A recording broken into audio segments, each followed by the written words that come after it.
හරි එහෙනම් අපි අපේ ස්ටඩි ප්ලෑන් එක හදන වැඩේට යමු. අපි මේ ඉන්නේ දෙසැම්බර් මාසේ මුලනේ. අද දෙසැම්බර් 3.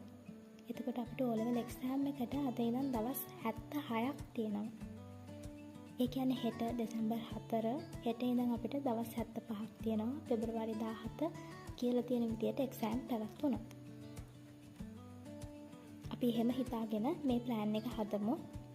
ඒ වගේම මේ වීඩියෝ එකේදී අපි සෙග්මන්ට් 3කට කඩලා ප්ලෑන් එක හදන විදිය ගැන ඒ වගේම එකට අවශ්‍ය දේවල් ගැන කතා කරනවා.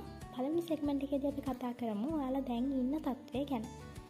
ඒ කියන්නේ දැන් මේ වෙද්දී රටේ ඇතුළේ තියෙන තත්ත්වය සහ ඔයාලගේ මානසික තත්ත්වය, ඒ වගේම විභාගේ කල්යයිද කියන එක ගැන, ඒ වගේම මාස දෙකකින් කල් ගියේ නැත්නම් අපිට මේක කරන්න පුළුවන්ද කියන එක ගැන අපි පළවෙනි සෙග්මන්ට් එකේදී කතා කරමු.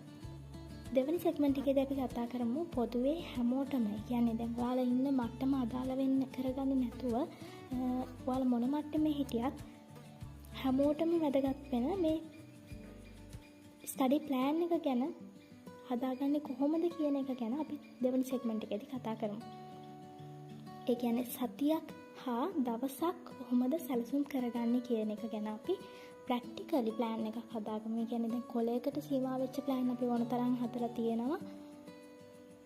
සහ ඔයාලගේ මේ නිවාඩු කාලේ උපරිමේ ප්‍රයෝජන ගන්න පුළුවන් විදියට සතියක් වීක්ලි ප්ලෑන් එකක්, ඒ වගේම ඩේලි ප්ලෑන් එකක් හදාගන්නේ කොහොමද කියන එක ගැන, ඒ වගේම ඒකට අනුව වැඩ කරන්නේ කොහොමද, අවධානය එක තැනක තියාගන්නේ කොහොමද කියන එක ගැන අපි දෙවෙනි සෙග්මන්ට් එකේදී කතා කරනවා.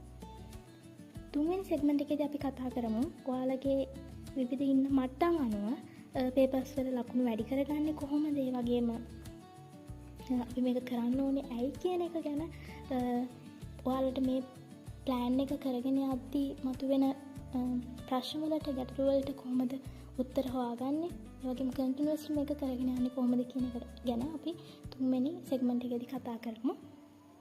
ඒ වගේම ඉදිරි වීඩියෝ වලදී අපි ඒ ගැටලු වලට උදාහරණයක් විදිහට දැන් ඔයාලට නිදිමත එනවා නම්, ඒ වගේම ෆෝන් එක වගේ තව ඩිස්ට්‍රැක්ට් වෙන පුරුදු තියෙනවා නම් මේ ස්ටඩි ප්ලෑන් එක කරගෙන යන්න බැරි වෙන්න. අන්න ඒ වගේ දේවල් ගැන අපි කතා කරමු. කොහොම වුණත් අපිට තියෙන මාස දෙකක්. ඉතින් මොන පුරුදු තිබුණත් ඔයාලට මේක කරන්න වෙනවා. ඉතින් අපි ප්ලෑන් එක හදන එක ගැන කතා කරමු එහෙනම්.